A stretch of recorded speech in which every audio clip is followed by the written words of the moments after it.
تذکرہ فی احوال الموتى و امور الآخرہ جلد نمبر 1 صفحہ نمبر 74 پر موجود ہے۔ حضرت علامہ ابو عبداللہ محمد بن احمد مالکی قرطبی رحمۃ اللہ تعالی علیہ نقل کرتے ہیں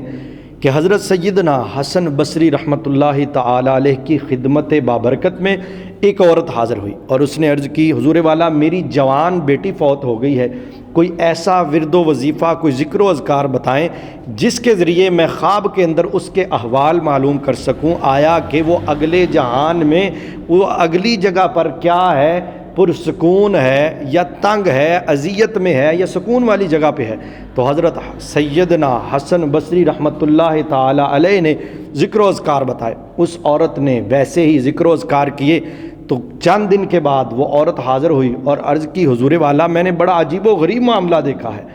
تو حضرت سیدنا حسن بصری رحمۃ اللہ تعالی علیہ نے پوچھا کہ کیا معاملہ دیکھا ہے؟ اس عورت نے عرض کی، حضور میں نے دیکھا ہے کہ میری بیٹی کو زنجیروں کے اندر جکڑا ہوا ہے اور اس پر آتش نار جو ہے، جہنم کی جو آگ ہے وہ برسائی جا رہی ہے، اس کے اوپر بڑے عذاب نازل کیے جا رہے ہیں۔ حضرت سیدنا حسن بصری رحمۃ اللہ تعالی علیہ نے جب یہ معاملہ، یہ واقعہ سنا تو اللہ والوں کے دل بڑے نرم ہوتے ہیں، بڑے محبت والے ہوتے ہیں، وہ بڑے پریشان ہو گئے کہ یہ کیا معاملہ ہو گیا۔ کچھ دن گزرتے ہیں تو حضرت سیدنا حسن بصری رحمۃ اللہ تعالی علیہ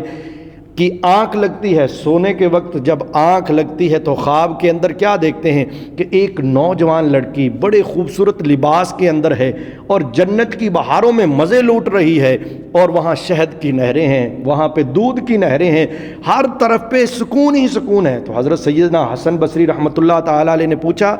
کہ اے نوجوان لڑکی تم کون ہو؟ تو اس نے عرض کیا کہ اے سیدنا حسن بصری رحمۃ اللہ تعالی علیہ، میں اسی عورت کی بیٹی ہوں جس نے خواب میں دیکھا تھا کہ مجھے زنجیروں کے اندر جکڑا گیا ہے، میرے اوپر عذاب نازل ہو رہے ہیں، میں وہی لڑکی ہوں، آج جنت کے اندر ہوں۔ تو حضرت سیدنا حسن بصری رحمۃ اللہ تعالی علیہ نے پوچھا کہ ایسا کیا معاملہ ہوا جس کی وجہ سے رب کائنات کی رحمت جوش میں آئی اور تمہاری بخشش کا وسیلہ بن گیا، تمہاری بخشش کا سبب بن گیا؟ اس لڑکی نے کہا، حضور والا کوئی ایسا کام نہیں ہوا، بس یہ ہوا کہ ایک روز ایک شخص قبرستان کے پاس سے گزرا، اس نے